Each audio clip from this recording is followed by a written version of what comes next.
Good morning, my name's Bill and I'm an alcoholic. Opinions.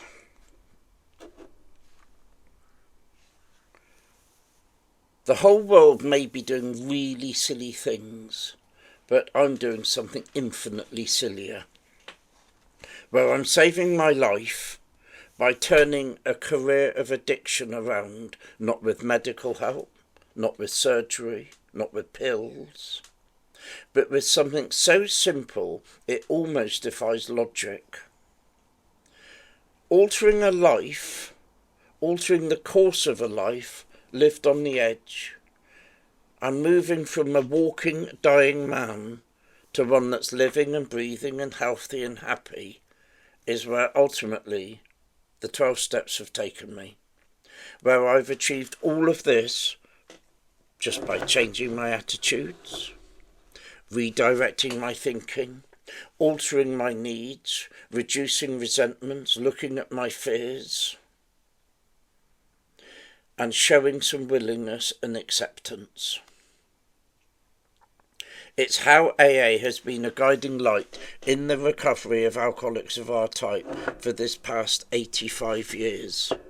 Now, this is only my opinion, but it's an opinion nevertheless. Opinions featured really strongly during my alcoholism, and now they feature just as prominently as I leave the world of active alcoholism behind me and move into my world of sober living. Because knowing why things happen, what time they're meant to happen, if they happen, and if they're not meant to happen, are all important to the alcoholic. Taking inventory, questioning how, and knowing what's best are 3 areas of living I'm taught how to deal with in recovery. But I'm taught to only use them when they are based on fact and not fiction. To steer away from gossip, to steer away when gossip is involved, and try and not to indulge myself in other people's misery. Thinking and musing and overindulging myself in what the rest of the world is or isn't doing may be daydreaming to some people, but to an alcoholic it can point to increased resentment, deep-seated guilt, guilt-laden fear, a feeling of special indifference, and nobody knows what it's like to be me, and eventually onto a drink. The 12 steps point me towards a life of looking at myself. It points me to a life of looking at what my part is in things, and to look at my thinking and how I deal with what's going on in my day. That's all.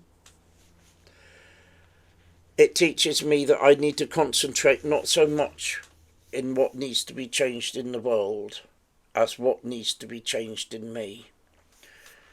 Where looking within is always preferable to looking without. Where the answers to my drinking lie not in the clouds but in the spiritual solution. And as all spirituality starts from where it's needed the most, I need to look inside the person it's aiming to help, and that's within myself. So just for today, my opinions, for what they are worth, are reduced to what, why, if, and when. And that's to say, what do I need to do today to stay sober? Why do I need to do them? If I need to try a bit harder, and when I need to check I'm not falling into morbid reflection. Opinions are like fish in water. They're calm and graceful and happy and settled.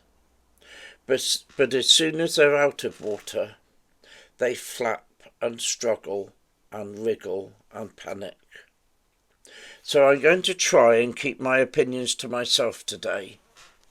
And that way everyone else doesn't have to listen to the garbage coming out of my mouth. And I can use those opinions that I keep within myself